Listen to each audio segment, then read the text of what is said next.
righty. So I'm still laughing. So we are in the same building. I'm just going to say it for everybody because everybody Yeah. knows this room because this is where we meet and we eat in there. So we're in the same Yeah. building, And but I have not in the Land of same Living right room. over my shoulder here. That's right. Really watching you. We try to Yeah. watch you as much as we can. I Yes. So said, if I'm going to do this, I want to be underneath your Land of the Living banner. that's right. That's right. Wave And the Banner him, banner. Lord. Pick that the whole thing up. yeah, Go so that, for it. uh, yeah. Alrighty. So I'll start off with the first question and we'll just kind of go from there. How have you honed the prophetic gifting that you walk in? Accidentally will be my answer to that question. Um, here's the thing. A while ago, I think I just committed my life to walking with a generation. Okay. And as a dad and as a father, if you're not speaking prophetically over your kids, then you're missing out on something that's really the heart of God. So Hmm. as a dad over my kids, I need to call out the prophetic gold in their lives. And if I'm going to walk that out in ministry and call myself a father in any kind of sense, there's a requirement, in my opinion, to walk and speak prophetically over the people that you're trying to father. Because it's like, yeah, so I accidentally realized that it was something important. And as I realized that, and as I said yes to being a father, the prophetic stuff actually just came because of my yes, Wow. you know? And yeah, that's all I can do, because I never would ever consider myself to be prophetic. I just, out of necessity for being called to be a father, not only to my kids, but to other kids and other worship leaders or whatever it is, God graciously began to increase my uh yeah, my ability to, I think, hear his voice and to speak. And I love that God does that, though. I love that he doesn't just call you to something. He equips you when he calls you, and he gives you things that you didn't ask for. um So true. yeah, he gives you the stuff. Like, I hear from people all the time. I sit down with a lot of people and just talking to them about their calling or this girl or this relationship, or you know what I mean, this kind of stuff. It's like God knows the details better than you do.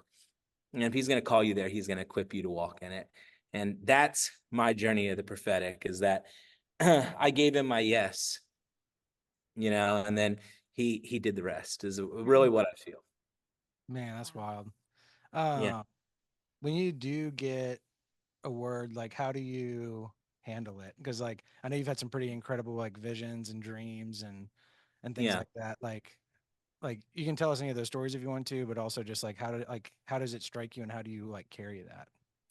Um, I think over the years I've learned to, like, really, from trial and error, just differentiate between between what's God and like what's not, So like, it's always just sharing with people. Sometimes you'll share some with someone and it'll be like, that doesn't sound right, and like submitting yourself to that has been a part of my journey.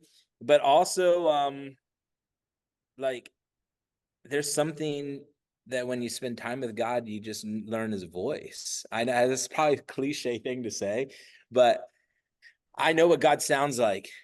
Like, for me, when he speaks, so like I can hear it. I can hear a whisper.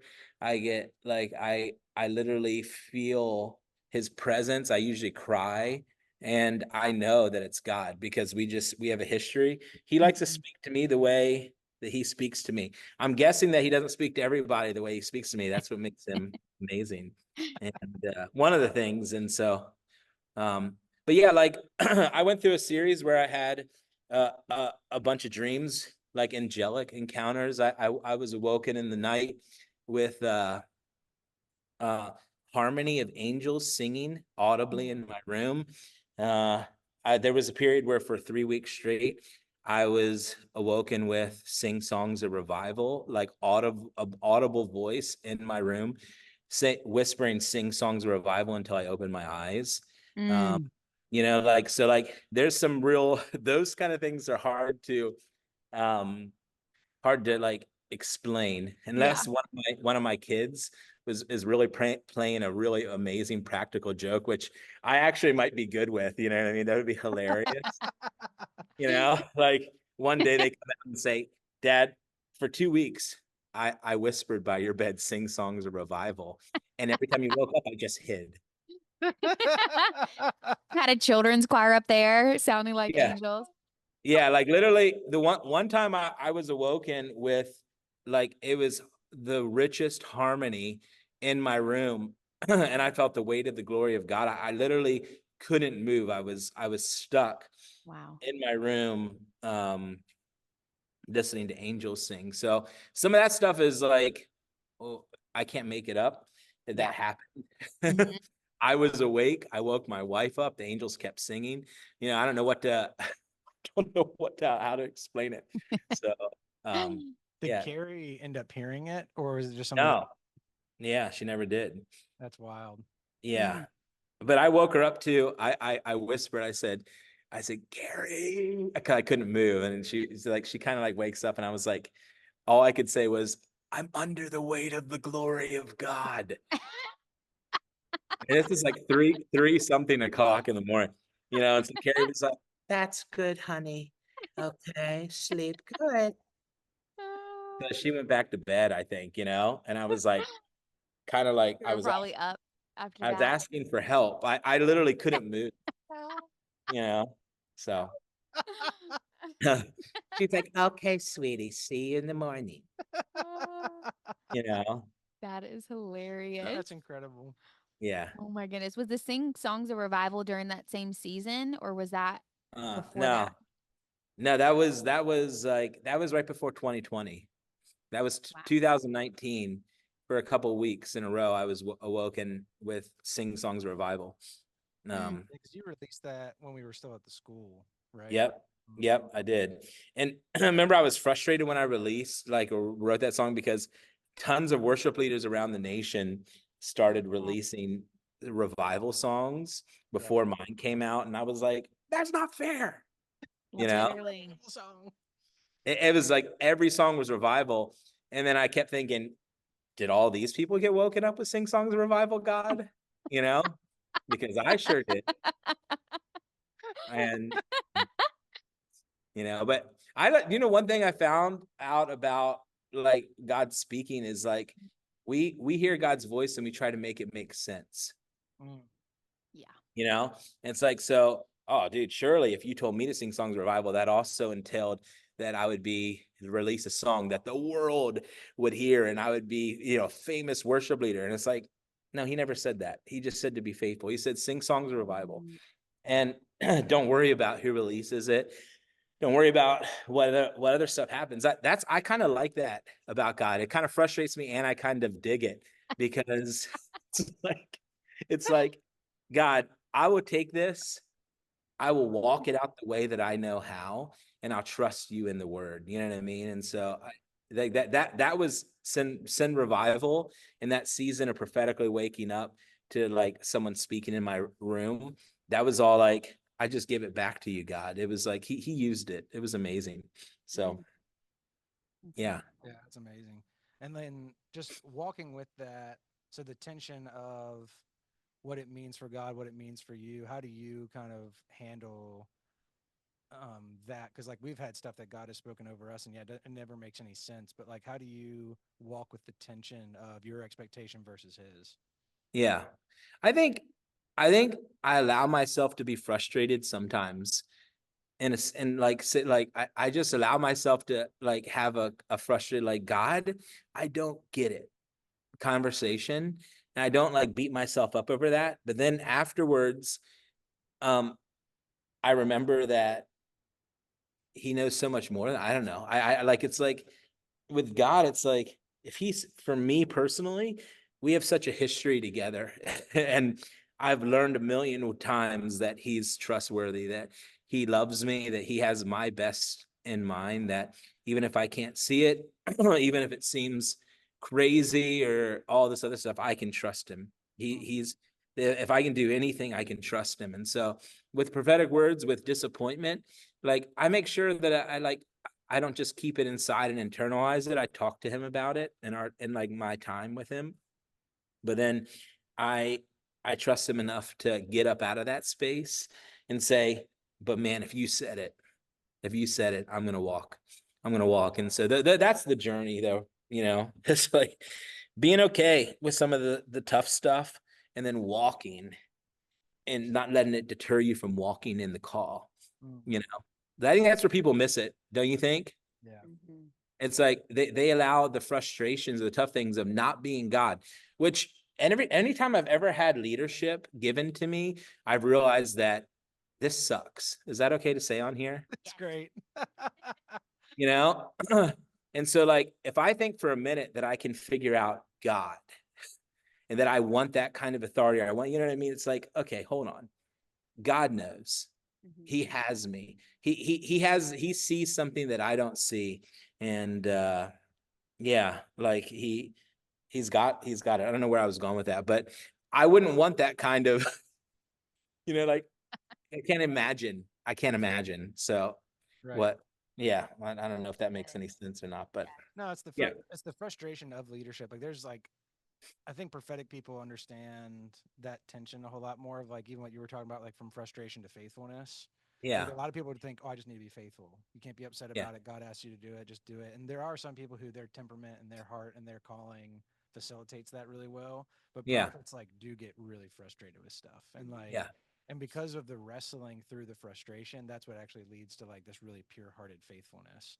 And Yeah. not that other people don't have the pure hearted. They probably can just be pure hearted like that.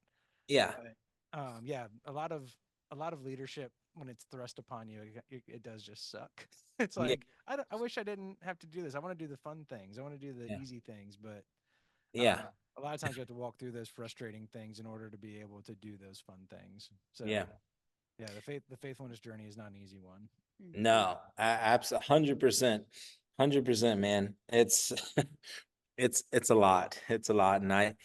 And I'm still learning, like honestly, too, to even answer that question, where it's like I'm still learning how to trust God. There's things that promises that I have, prophetic things, prophetic words, things that have been spoken in my life that I do have to wrestle with pretty often. Like, you know, but it comes down to if I trusted you before, I'm going to certainly trust you now. Mm. You know, you've been faithful before. How would I have any other choice than to walk out what you've said and trust you with the process? You know what I mean? And so that's the history with the Lord, dude. That's like people get so frustrated about being in the waiting season and all this stuff, and they don't realize that they're actually building the foundation for the destiny, the calling on their life as they're waiting, as they're wrestling, as they're all this stuff. That's the important stuff. Like we don't ever shine a light on that. The waiting, the frustration, the listening, the hearing God's voice, the positioning yourself to be faithful. That's the stuff that has lasting fruit, honestly. And in my opinion. That's the season that you always want back. It's like Yeah. that journey Yeah. before the prophetic word comes to pass. It's like, Yep. wow, that was the sweetest season I had. I always wanted the prophetic word to happen. But then Yep. when it happens, you look back at the preparation season and you Yeah. always end up looking at that and being like, wow, those were some of the best years of my life Yeah. because it was that undoing process and the building up, like you said. Yep. Yeah, that's So exactly good. right. And it's the sweet place where it's just you and God. Like, Yeah. you know, like yeah, so many people resist the hidden season and I'm like, actually I kind of enjoy it. Like Yeah. there's certain things I'm still hidden in and I'm like, you know what? I kind of hope I never get out of this cuz Yeah. I get to just enjoy it with God, with my family, with my friends and like if that's all it ever goes to, like man, if this is the height of what I'm known for, praise God. Like Yeah. I kind of pray that if this is the hiddenness, like I kind of hope I hold on to it as long as I can. Well, that's a sign of maturity, dude. Honestly, people a lot of times, like even with like musicians that come and want to play, I just had this encounter. It's like, you wanted me to play, but how? But you didn't even know I was good at playing, like, which isn't the case all the time. Sometimes, like, you know, and like, why in the world would you do that? And my real answer was, I watched how you handled hiddenness. Mm. I know that sounds crazy. They're like, well, how did you know? It's like, It's not super complicated. I watched how you handled hiddenness, and I realized from the integrity you walked in hiddenness that if you say you can play bass, I can trust you. Did I say bass? Because I just went into that. But either way, you know what I mean? I know him, and like, and he was telling me about the journey coming into the worship ministry and stuff, and Yeah. then even just like him playing Sunday, and I was just like, dude, you crushed it. And he's like, I don't think I'll breathe for a week, but like, Yeah. but he was like, that was amazing. I hope they have me back. And I was like, dude, you slayed it, man. I was like, yeah, Well, he's such a tender-hearted, just amazing man. I was trying not to say his name too. That's what cracks me up. I'm Right. I like, kind of had a feeling. dude, if you play bass, no, you handle it, dude. Like you can tell that stuff on people when you walk with it enough times. The maturity of digging into a season of hiddenness is like something that I value a lot more than skill set. Mm-hmm. You know what I mean? And in worship ministry, it's like, no, I've seen you walk in the dark place. I've had my eye on you. I've Mm-hmm. seen you walk in the dark place, how you've handled it, and how you've trusted God, and how you've come out the other side. And that's more valuable to me than how amazing you are at your instrument or anything like that. And So good. just That's trust cool. God for it. But yeah, That's incredible. yeah, So as a leader, prophetically, you're still honing in on what is God saying over this person, and yeah, what's the season they're in, and what's the season that I'm in, and how do I walk that tension out. So like, you're actually like, you're operating from the voice of God over people's lives as a leader. Is that right? yeah, man. I honestly, I really, this could be off, man. Please forgive me if it is. But I don't know how someone can call themselves a spiritual father and mother and not uh and be closed off to hearing prophetically over Mm-hmm. who you walk with. That's I powerful. don't know how it's possible. Right. How would you be able to be a good dad to your kids if you never listen to the voice of God for their life? Yeah. That's that's a great Prob- question. Probably Yeah. not. And there's Right. a lot of people who don't, and then we don't even do that in our marriages. We don't do that in our churches and our ministries and our businesses and our relationships and our families. And it's like, man, Yeah. what are we doing? That's a great reminder, man. That's Mm-hmm. really good. Yeah, I just believe that so wholeheartedly. And it might just be for me, like for the call that God has on my life. It's not like it's just like I think that I have I have a responsibility, man, to walk with people, to hear God's voice, to pray for them. If I say I'm going to walk with them, to pray for them, to hear God's voice for their life, and to have a place just to speak into that, I think is huge. Yeah, that's So good. awesome, man. Um, when you've like heard for people, whether it's your family or people in your ministry, and they don't receive it well, Mm, how do you walk that out? Um, that's a good one. I honestly, I usually, well, with my family, like with my kids, um, I don't think they ever receive it well. So they usually fight, man. They're like, "What? No!" Like, "Oh yeah," and like, are like, "Yeah, yeah." I don't know. It's so funny. Um, but uh, I think my process is like, in general, like you guys notice about me is I don't take myself way too serious. I don't take myself too serious, maybe to my detriment. And when someone doesn't get it, or when I say something to somebody, I honestly just say, "Oh man, like I don't wear that." Is the Right. thing. I know that God's got me. I know that I'm a human. I make mistakes. So maybe I made a mistake, but maybe that's something we got to press into. Hey, I'm willing to just say, I'm willing to walk through this with you. If you feel like God's saying something different, then all right, man, that's amazing. As long as God's speaking, I'm super pumped. You know, it's the people that like don't want to receive, but also don't want to hear from God. Mm-hmm. Like that's when it's a problem for me. It's like no, I don't want to hear, and also like I don't want to hear what God has to say. Like I don't know. Maybe that doesn't answer the question, right? No, it does, because there are people who are just closed off. Like, you share something and you're like, it really is life giving for them, but they're so either angry or broken or hurt that they Yeah, can't even hear it or receive it. yeah, And I've seen you walk with some people who I probably was like waving the flag of like, oh no, broken, hurt, like it's not going to Yeah. work out. And you're like, no, I still believe in them. I'm still going to call out what God sees in their life and Yeah. still speak over them. And then if at the end of that season, which could come quickly or later, like Yeah. if they decided not to walk with it, they didn't. But like you've always been like, man, but I still believe God's best for them. And I'm like, Yeah. but they were kind of mean. They were, you know, a jerk or they were with whatever. And you're like, man, but God still got great things for them. And Mm-hmm. Yeah. you've shown me what it means to carry the prophetic even Oh, through the frustration and even through the brokenness of like relationships falling apart or whatever. yeah. And it would be easy just to be like, well, bump them. And you're like, you're still encouraging. And there's still times when it's like, hey, we're still frustrated and angry. And I get that. We've had that too. But a Yeah. Yeah. majority of the time, you still circle back to, man, but God still has something for them. Yeah. Yeah. It's hard, man. Yeah. Yeah. Honestly, I was just reading the story about David and Saul, and it was astonishing because at the very end, when Saul is dead after he killed himself, um, David like hears the news and then finds out that another person actually killed him and like Yeah. finished him off because Saul was like, please, I'm in so much pain, kill me. Yeah. And he's like, how dare you kill God's anointed? And then he goes and gets somebody to kill him. Wow. And and then he goes on and starts saying all these kind things about Saul. And it's like, Saul has always been one of the best leaders and like the kindest person. And you're like, what? Are we reading the same story here? Right. Because I'm pretty sure Saul was trying to kill you.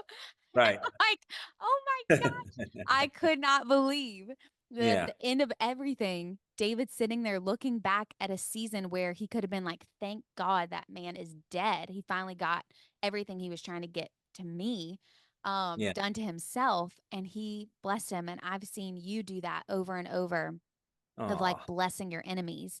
No matter yeah. what season you've gone through with people, you consistently are saying, no matter what everyone else is saying around you, you're like, Yeah. no, but I'd still actually wish the best for them. Yeah. And I actually want everything that we've ever dreamed for them to happen. And I just hope that, they encounter God on their way. Yeah. Absolutely. Absolutely. Yeah. It's what, how crazy like this call, man. It's just listening to it is like, oh man, it's tough. It's like, I don't think it'd be possible to walk in that. And I'm still like growing in it so much, but like, I don't think it'd be possible to walk with that if I wasn't secure in who I know I am in Jesus. It's like I know what Jesus thinks of me. He tells me, he sends angels to sing over me. I've got such a beautiful history. And like I trust him. Right. And so for me, once you're secure, like a lot of times, like we have all this hurt in ministry because it's leaders that don't know that their kid, their dad has them. Mm-hmm. And so when you know that your dad has you, when you know that his plan's perfect, even if I can't see it, it frees you up to walk with people in a way that, you know, hurt and abandonment and all that stuff, that it doesn't affect you because like because you're so secure in who you are in Jesus. And it's like no, like I know you feel like that. I know that, like, and it's hard. Like that doesn't erase it. It's like Yeah. getting up after it. I still struggle with like loss, people that have been in my life that I feel like I've given my life to and lost them. I still get hurt. I've cried over it tons and tons of times. But I know that like it doesn't, I'm glad for the moments that I had. I'm glad not being, it's not like I was perfect or anything like that. It's just like the moments that you allowed me to have in whoever's life it is. Mm. Like they don't, those aren't like, you don't throw that away just because it ended rough. You don't throw away what you saw in someone originally. Like, no, I didn't hear wrong. God spoke to walk with this person. I was faithful to it. Once again, I trust you, and I'm not going to burn a bridge that was built by God. Right. Not Mm. going to. You Wow. know what I mean? That's so good. And so yeah, so that's not the easiest way to do it. The easiest is to burn a bridge and forget people exist. But if God built it, if he called you to it, if you heard his voice and you were called to walk with him, man, keep it going. Do the best you can with it, because God never said it would be easy. Amen. So why should we expect that relationships that God's called us to walk in should be? That's Mm. why people that have, like, I think, it's things like, but the door's always open for me. It's like frustration, all this stuff. I expect that. And God's the mender of all things. So like the door's always open for me. Mm, Any frustration that comes with ministry and all that stuff. But I hope that yeah, answers that, just to yeah. talk about it. But don't burn a That's bridge beautiful. God built. It's a good Mm. world. You are a person that always leaves the light on. You Yeah. know, when anybody is going through anything, if they're in a prodigal season or Yeah. um even a season of offense and walking away from relationship, you are the type of person that's always going to say, I'm going to leave the light on for you whenever you want to return. Yeah. And that usually does end up coming back around.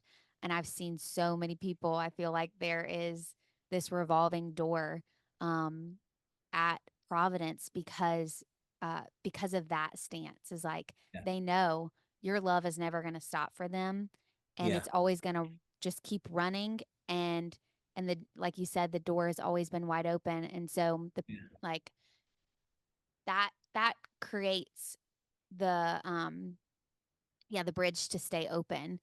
I Yeah. have to ask, like, you know, you've walked through one of the hardest seasons um with, you know, your wife going Yeah. through cancer.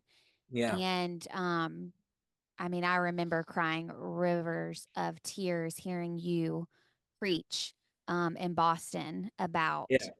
um the honey tree blossoming and so I want to hear about that, but I also just want to hear prophetically and as a prophetic person and leading an entire ministry at the same time, how did you tune into the Lord's voice in that Yeah. season and still lead from Yeah. that place of Yeah. brokenness? And then also, were there any prophetic words that um, gave you life for that season and Yeah. maybe like were buoys holding you up in that season? And then Yeah. were there also any like um, prophetic words that were just like, that's not the nature of my father? So Yeah. I'm going to have to flush that one. Well, even to answer that one, I'll start there and go backwards. Okay. People want to, and I've said this before, but people want to give you their dysfunction when they see dysfunction. It's like, can I they feel better about um their fears becoming your fears than actually Wow. becoming fear free. I Mm. promise.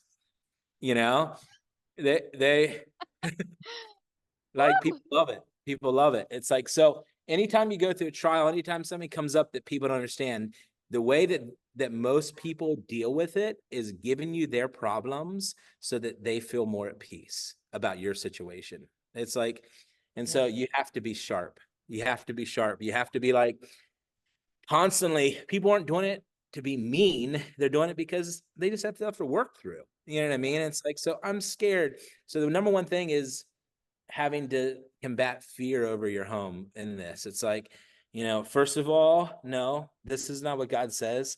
God didn't lead us here to leave us here, without him. So, Mm. so the fear stuff, the people trying to like out of a good place, like, I'm scared for you. Can you be scared for you as well? Like that stuff you have to like take authority over in your family. So that was number one. And that happened quite often. And I don't hold any grudges over those people because they weren't trying to hurt, Right. and like we can't be responsible for what people say. We have to be responsible for how we lead in those things, like the authority. Yeah, Yes. I don't get to wear So that good. stuff. I don't get to hold that as a badge of me being like hurt or downtrodden. It's like, no, like you know who you are in Jesus. Take authority over those things and move on. So that's what we did. So And, good. and honestly, for me, friends, my friends, and knowing that, that the people in my life were going to carry the load for me. I felt like, number one, I felt like um, I needed to make my family 100% my first ministry in that season. Oh, hold on. Hi. We're still here. Kind of. Hi, there it is. I don't know what that is. Something fell. Oh, our camera died. Here we go. Continue on. Oh, dang, wow.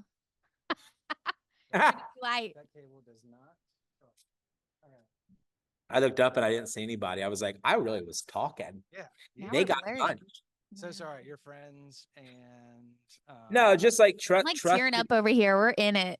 but trusting God, it's like with like, so he had the right people to step into ministry and where it was needed. And then I was able to make my family 100%. And it's always supposed to be like this. And I hate that it takes tragedy to remind ourselves of this, but I was able to just be like, I'm going to be the best pastor to my family I can possibly be. And I'm going to walk with my family first and foremost through this. And so that's what I did. I pressed in. I still was, at the church and helping and doing all this stuff and working through it. But I had such a great team around me supporting. And I was actually freed up in a really unique way to be able to walk with my family and pastor them as my number one main priority. And it was so fruitful. It was unbelievable. And things that got set into motion. I tell this to people all the time, but things that got set into motion with my wife's cancer journey that I would never, ever, ever wish I didn't have, like I'm grateful for it, because I can look back and say, yeah, I can look back and say, I see your faithfulness in a way I never would have seen. I'm so thankful. Wow.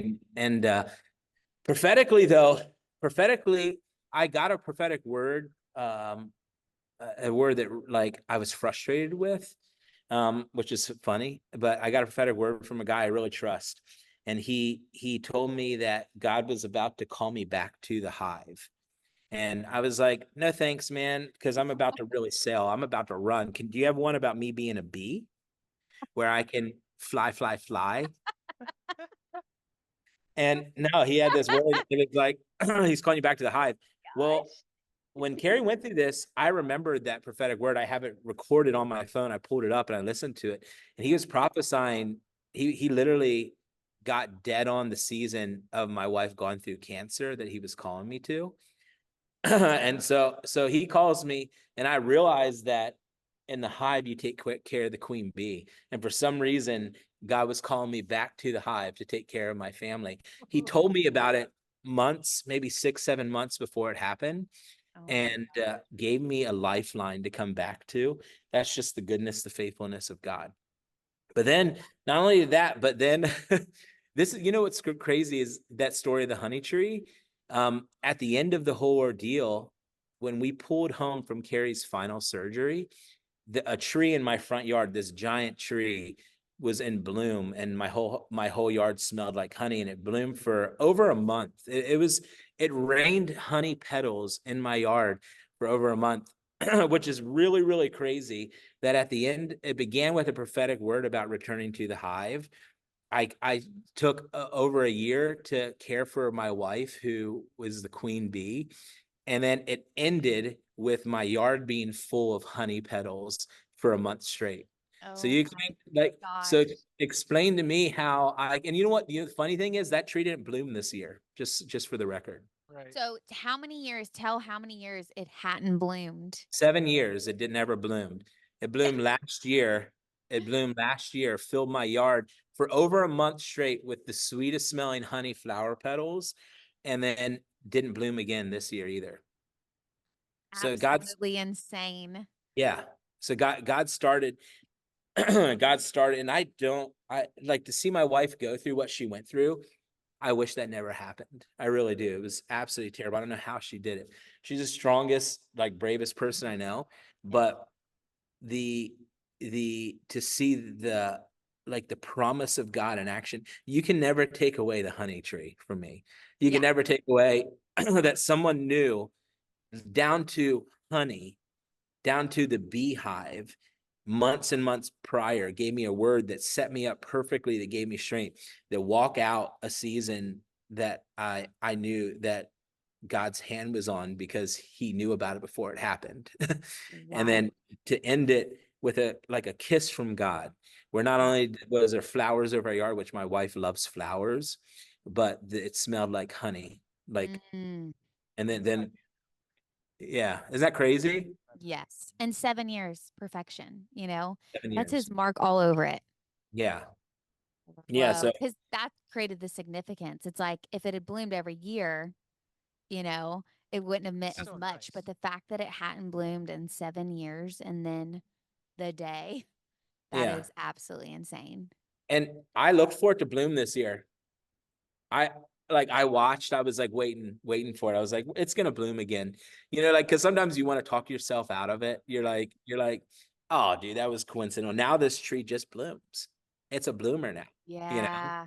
And it wasn't. It didn't bloom. It Love- it just it happened that year. It didn't happen this year. And it may not happen for 7 more. I don't know. But either way, it was really special. So Whoa. I never heard that story about the hive. Right. That's a yeah, crazy connection. That is. Because like yeah, that's God.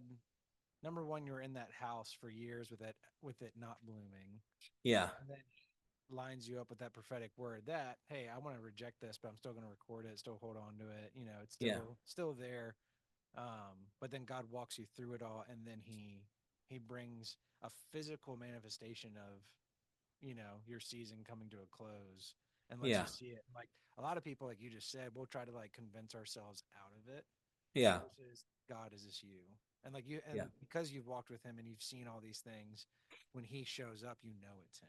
And you already yeah, said it earlier, like I know his voice, I know how he speaks to me, I know what he does when he wants to communicate with me.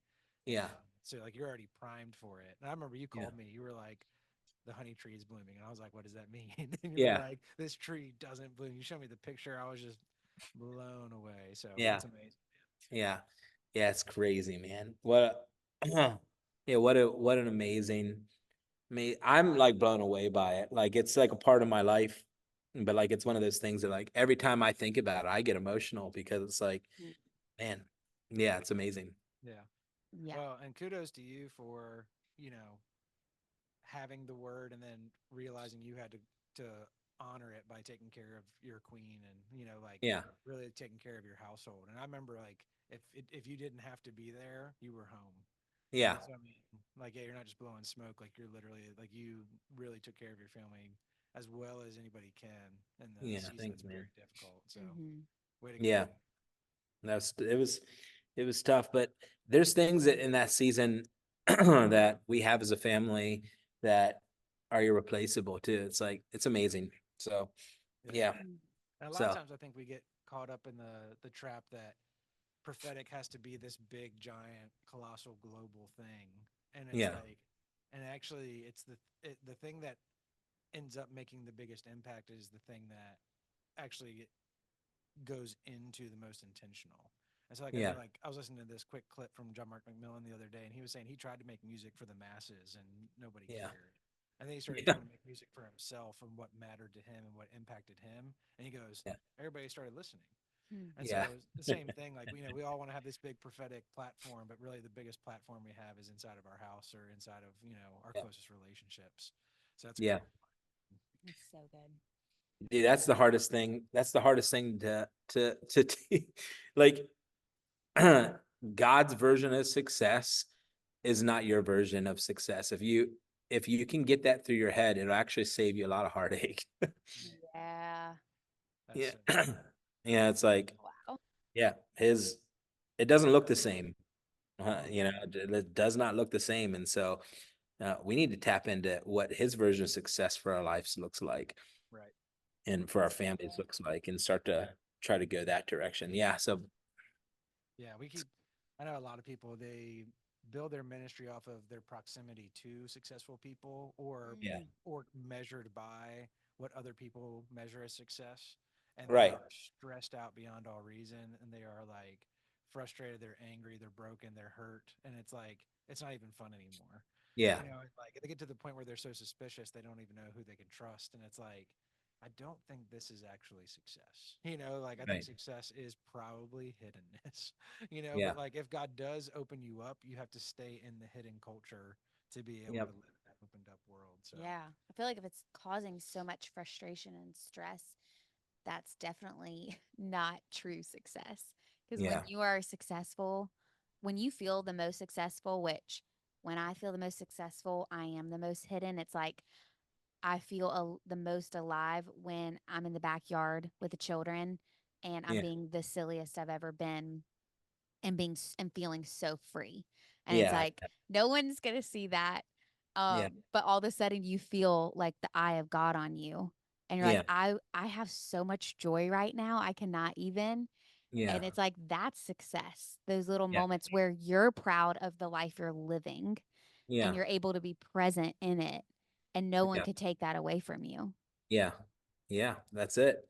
That's it. And then the stages and the platforms, that's a part of life, or that's a calling that God, has for certain people. That's beautiful. But it's like it's not the measure of success, it's the frosting, Frost And yourself. Good. and yeah, sorry, my phone do you hear that? No. My, No. my computer just beeped loud at me. It's beeping. My computer beeping. And you know what I mean though? It's Good like frosting, it's like in it bake is mode. The oven's It is ready. the that's the frosting. Like success is found like in those things like, yeah, playing with your kids and being faithful to what God said, even when it's hard. And like, that's successful. Mm-hmm. And then, like in life, there's going to be these mountain moments that are beautiful, but they don't define you, you know, Yes. it's just a cool part. It's amazing. Right. So good. you know, so yeah. That's awesome. So even when you have spoken words and people don't quite get them, or you have had like prophetic leading by God, and then you end up sharing it for whether that's your church, your family, your friends, whatever, and they don't quite see it yet, hmm how do you stay encouraged and how do you continue to be bold with what God has said when other people can't quite catch it at the same time or the same way Yeah. that you did? Yeah. That's definitely been a journey, man. Cause, um, yeah, yeah. I don't know the answer. I'm trying to figure out the best way to answer that. I think it comes back to some stuff we've talked about a little bit, like with, um, like, your value isn't based on if you've got the prophetic word right or this, like, that your value is in Jesus. And that sounds so cliche. Every time I say it, it's like, I know I've heard so many people say that, but it's so true. It's like, so, you know, no matter if someone understands it or believes in it, like if you heard from God and you recognize his voice because you have history with the Lord and you've been walking in that and in submission and all these awesome things, and you give a word that people don't understand, you just trust God that his timing, it usually does come back around. Like I have this conversation often, like where I'll be like, I sense something's off. Like I just feel like this or this. And then people will be like, no, you're wrong. And you're like, okay. Like I'm kind of like, my personality is super laid back with that kind of stuff. you know, I think it goes back to not taking myself super serious. Like I know I like having fun Right. so much and stuff. And so like I'm kind of like I let it roll. I know that it's harder for some people though, and I don't think that's a bad thing. I think that's why I'm trying to like wrestle around with how to answer that, Yeah. Yeah, we'll make sure not to. If you say anything too spicy, we won't post this online. No, that's okay. No, but I just like, yeah. Yeah, for me, when people don't get it, it doesn't bother me. It's That's really just the answer to that question. right. It's just like, like had that whole idea. Well, I did my part. And sometimes like you gotta just kind of walk with a little more, like give it a little space, and then I kind of come back to it with somebody like, hey, you think about that, or what are you feeling? Like, was that weird for you? Like I just kind of like don't ignore it. I kind of just talk about it, and I don't know. I don't know. But I know that probably how I do things is probably weird for how some people do things. I don't. That's a tough question for me. No, I gotcha. So there's the tension between like I want to do something and Yeah. nobody wants to do it, and then God wants to do something and nobody wants to do it. Yeah. How do you? How have you figured out which one's you and which one's him? Um,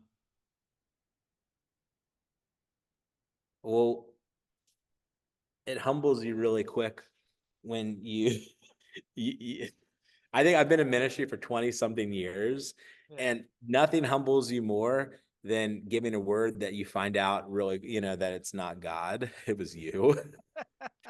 Yes. What a humbling like moment. Yeah, I don't need it's so like, yeah, I think I've been humbled so many times in that regard where, like you're like you give a word and then like you see it fail. Like people, I've had that happen, and then you realize, oh my gosh, like that wasn't God. I know what God sounds like. That was me trying to do my agenda. You know what I mean? And like, and I just messed it up. And I think the key for me is like, is don't be afraid to say to own it and to say sorry. For me, like I really believe that if something's out there, like if I gave a word and we made a mistake, and like I just think you can own it and just be confident and just say, hey, I messed up there. I just messed up there. And can you forgive me? Because that's not how I want to lead. And I'm God's working on it in my life, and I'm trying to get better. And I think there is a level though, for just to keep answering your question, Caleb, is like there's this level where if God's on it, and there's certain things that God's on that are so foundational, revolutionary, that if you give it up, you also would not be, that wouldn't be the right thing. And there are certain things in ministry that I've come into that is like, this is God. And what helps in those situations is relational equity, people trusting, being a servant, being faithful. Like when you've done the wrong thing, when you've had the wrong word, apologizing for it. That stuff comes into play when there's actually a word that's like, this is going to shift where we are as a church. Right. There's relational equity enough. A lot of people want to come in and do prophetic ministry without even knowing people, without building levels of trust and all this stuff. And they wonder why people aren't following what they're saying. It's because they haven't built that, like in the place that they're in. Sometimes it's good. I love the prophets that come in and just give prophetic words and then move on. But there are certain things that would shift the church that it really helps to have this equity, this understanding. Hey, I have messed up in the past. I own that. This I feel like so clear is the call of God. Does that all make sense? No, Yeah. that's really good. Yeah, prophets have the bad reputation of blowing in, blowing up, and blowing out, and Yeah. with they don't care about the relational aspect as much, and they end Yeah. up being pretty ineffective for the kingdom versus the ones that have the relationship intact, which Yeah. is really good. Mhm. Yeah, man. I That's was good. just, I was going to ask, when you're leading worship, I feel like there are these moments where you you go off and but you'll also be like, I feel this, that, and the other in the room. And it's like a prophetic word for somebody in the room or Mhm. more people in the room. Would you say that um you like just feel those things? Like as you're leading worship, you feel this overwhelming sense of like, whoa, someone's struggling with this? Or is it like things that you've battled that week that normally you don't battle with? And so you kind of know this isn't me. This is probably something I'm coming up against for Sunday when I'm leading. Like what would you say? Like how do you get those feelings or words and while you're leading worship? That's so great. I don't think I've ever had anyone ask that. Like I don't know if I've ever talked about that. That's so unique because I think everybody might have a different process for this, but mine, Absolutely. there's no, I've never thought of, like when I talk, people are always shocked because I never remember what I said. People are like, that was amazing. And I'm always like, what was it? What did I do? What did it say? Because I don't know. And I never thought, like, normally for me in those moments, there's this thing, like two things. When I stand on the stage for the first, right before I lead, I always tell people, like grounding with your shoes off. Yeah. Something happens for me, like where I feel like I have to get my feet in the same grass as the people, and I get a Mhm. sense as soon as the service starts of what's going on in the room. I don't know why. It like Yeah. literally is my process. And I feel like that's why I like to do the opening song sometimes, because I feel like that's a part of my gifting, is that I can like I can really, really sense what is happening in the room when I get on the stage and put my feet in the grass. That's how I feel about it. Mm.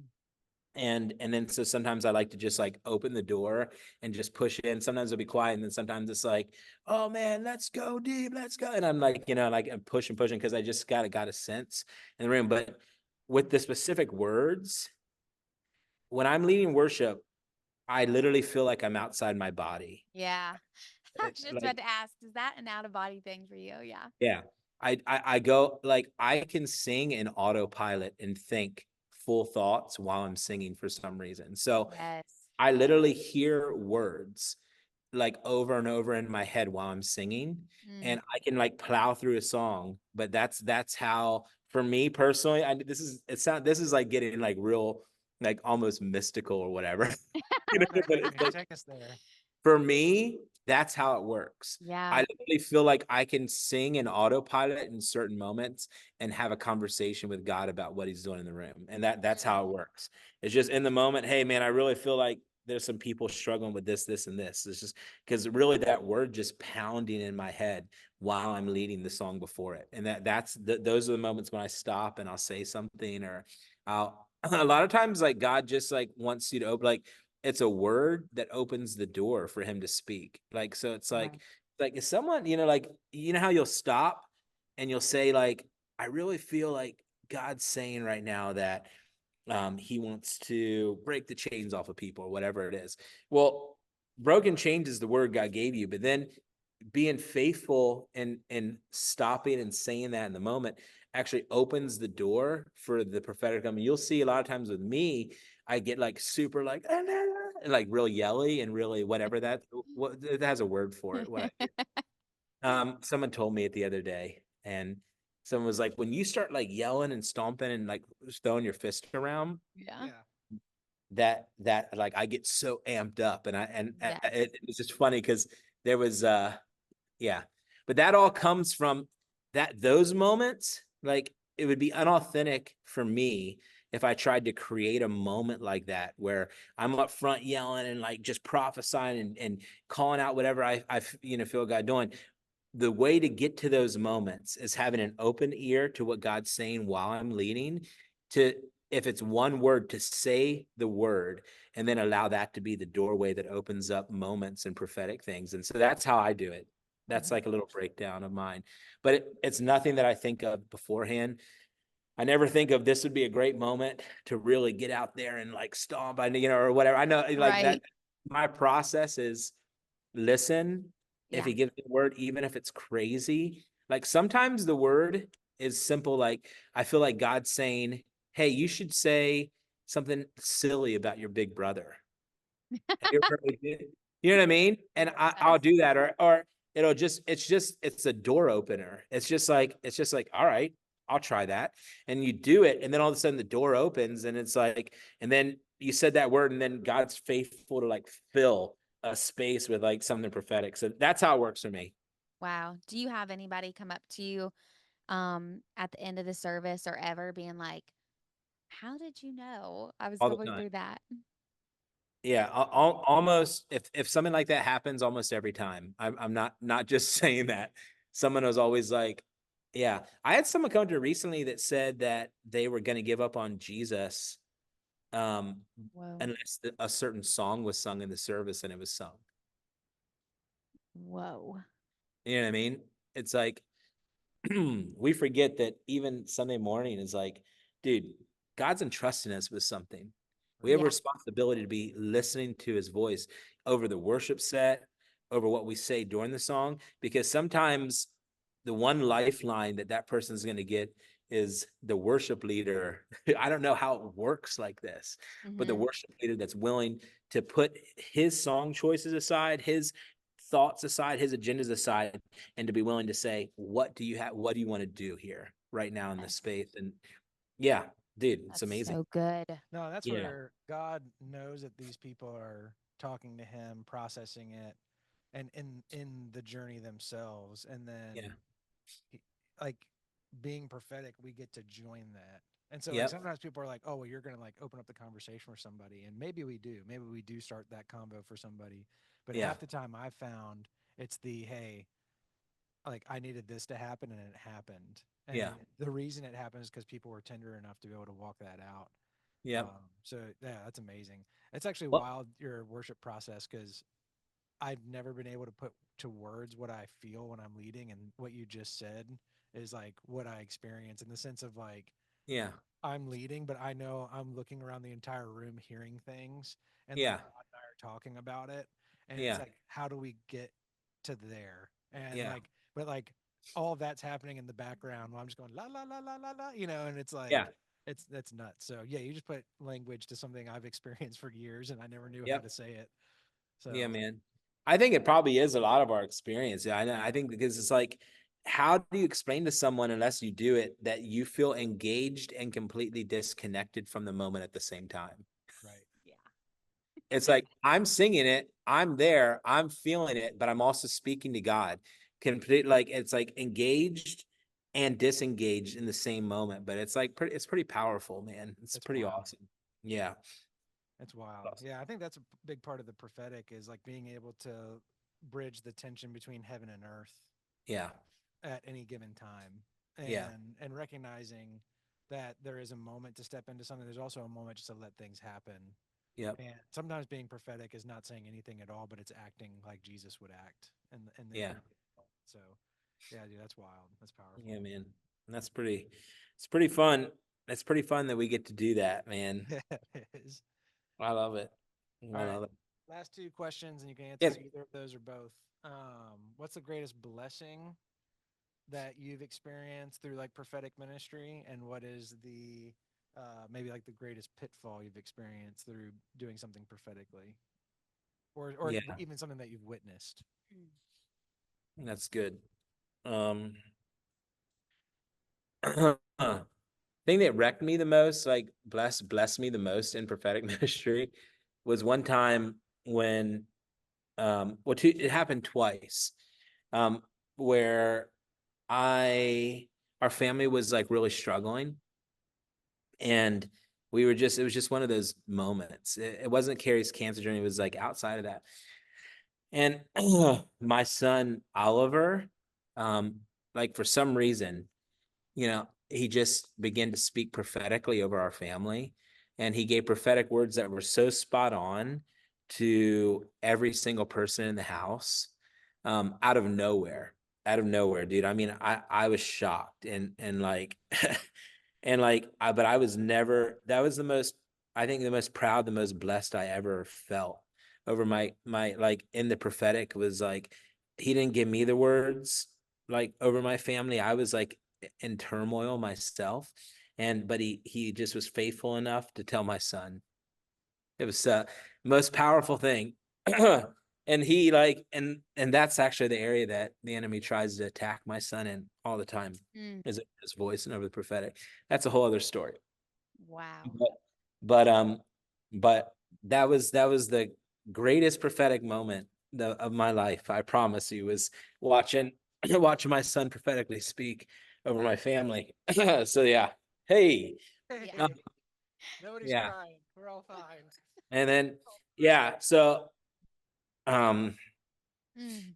there's been really cool moments where like things like I remember one time someone tagged a song in a worship set, and and it was like this lady's mom or someone just passed away, and it wasn't in the worship set, and it was her favorite song, her mom's favorite song, and it wasn't planned, it just happened. But this lady, who had who just lost the repellent, and this was a couple of years ago, and but it was this lady, and like it just happened in those moments, and those kind of moments are the moments that I just cherish, like because it was like, hold on, your mom just passed away, and this was the song that she hummed around the house, sung all the time, and we randomly in a spontaneous moment tagged it in the worship set, and it gave that lady who just lost her mom hope that God sees her, that her mom's in heaven with Jesus. Okay. And like those are the victories. Those are the things that like you can never replace. And I have so many stories like that where it's just been like just being faithful. Hey, we didn't even pick that in the worship set, but we sang a song, and it just connected with God. It actually gave people hope. It, well, like I love that kind of stuff. Wow.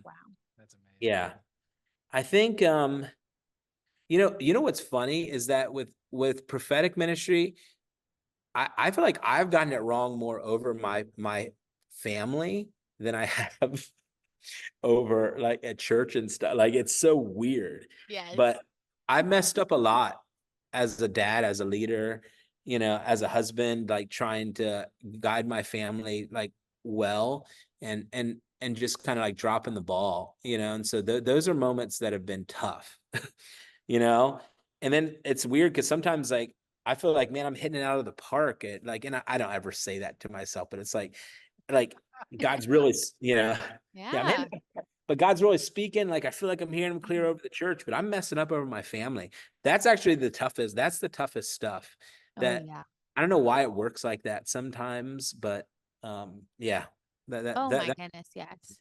yeah, He can disqualify you at home, which I feel like the enemy gets me a lot there too, because he'll be like, you hear leaders always saying your family is the first ministry or your marriage is the first ministry.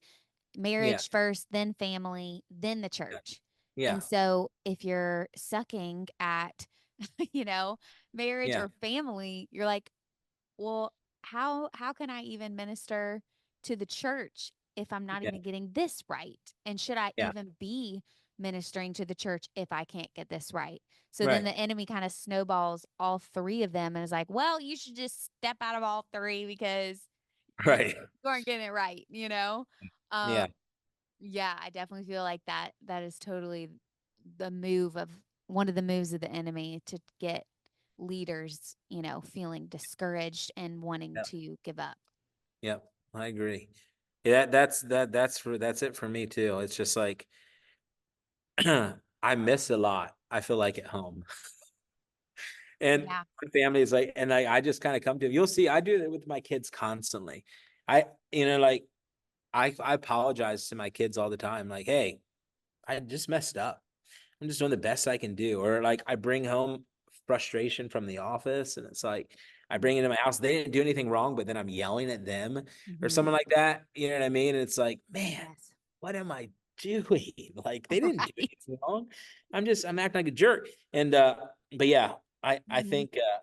I think sometimes when you want to be right, like there's no one I want to be right about speaking destiny over more than my kids. There's nobody.